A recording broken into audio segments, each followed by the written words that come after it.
Kita sebagai seorang muslim, sebagai orang yang beriman kepada Allah, wajib memperhatikan ibadah. Wajib memperhatikan bagaimana kita untuk senantiasa taat kepada Allah Subhanahu wa taala. Berusaha untuk memperbanyak ibadah yang diperintahkan dan disyariatkan oleh Allah Tabaraka wa taala. Namun selain kita memperhatikan bagaimana kita beribadah kepada Allah, bagaimana kita memperbanyak ibadah kepada Allah Subhanahu wa taala, ada satu hal yang sangat penting, yaitu memperhatikan bagaimana ibadah kita diterima oleh Allah Azza wa Jalla. Karena tidak semua orang yang beribadah, tidak semua orang yang beramal, kemudian ibadahnya atau kemudian amalannya diterima oleh Allah Subhanahu wa taala. Allah Subhanahu wa taala berfirman, "Innama yataqabbalu Allahu minal muttaqin." Allah hanya menerima dari orang-orang yang bertakwa.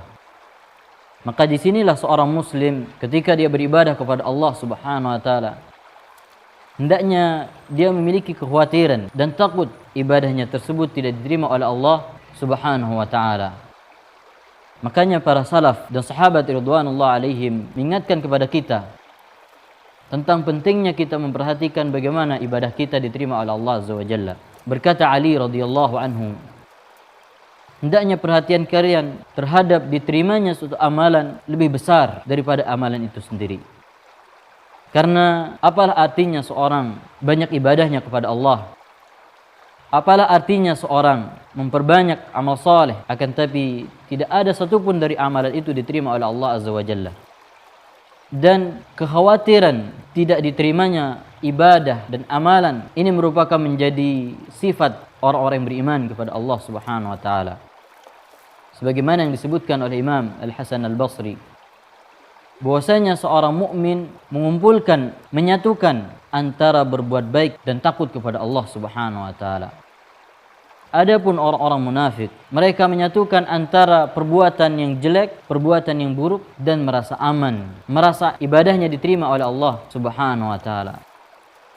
Dan kalau kita lihat firman Allah Subhanahu wa taala di dalam Al-Qur'an, yang Allah Subhanahu wa taala berfirman, "Walladzina yu'tuna ma atau wa qulubuhum wajilat."